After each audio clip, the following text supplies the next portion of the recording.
بسم اللہ الرحمن الرحیم۔ معزز سامعین کرام، آج لوگ طرح طرح کے مسائل کا شکار ہو جاتے ہیں۔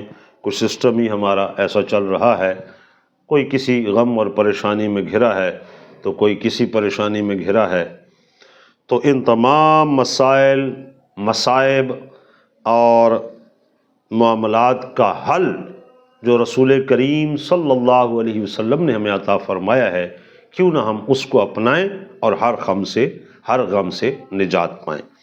ان مکحول ان ابی ہریرہ قال لی رسول اللہ صلی اللہ علیہ وسلم، حضرت مکحول نے روایت کیا حضرت ابو ہریرہ سے، اور حضرت ابو ہریرہ رضی اللہ تعالیٰ عنہ فرماتے ہیں کہ رسول کریم صلی اللہ علیہ وسلم نے مجھے ارشاد فرمایا، اکثر من قول لا حول ولا قوت الا باللہ۔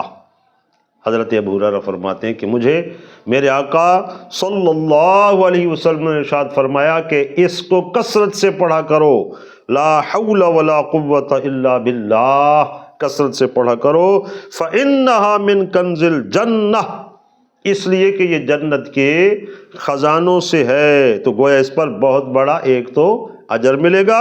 اور آگے قال مکحول، اور حضرت مکحول فرماتے ہیں فمن قال لا حول ولا قوت الا باللہ ولا منجا من اللہ الا الیہ، ساتھ یہ لفظ بھی ملا لیے، ولا منجا من اللہ الا الیہ۔ اگر کسی نے یہ پڑھا، کشف اللہ عنہ 70 بابا من الضر ادناها الفقر، سبحان اللہ، تو حضرت فرماتے ہیں کہ اللہ تعالیٰ اس سے 70 دروازے مصیبتوں کے بند فرما دیتا ہے۔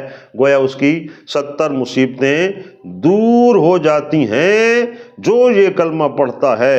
اور جن مصیبتوں تکلیفوں میں سے سب سے ادنا ترین تکلیف جو ہے وہ فقر و فاقہ والی ہے، قلت مال والی، باقی اس سے بھی بڑی ہیں، جبکہ ہمیں تو اسی نے گھیرا ہوا ہے، یہ سب سے بڑی ہے، بڑی پریشانی بنی ہوئی ہے۔ دیکھیں رزق والی، تنگی رزق والی مصیبت، تو فرمایا اس کے خاتمے کا بہترین ذریعہ جو اللہ کے نبی نے عطا فرمایا ہے، لا حول ولا قوت الا باللہ ولا منجا من اللہ الا الیہ۔ جتنا کثرت کے ساتھ کوئی پڑھے گا، اللہ تعالیٰ اس کی تمام مسائل حل کرے گا، پریشانیاں دور ہوں گی، رزق میں برکت ہوگی، اور تنگی اور فقیری سے جان چھوٹے گی۔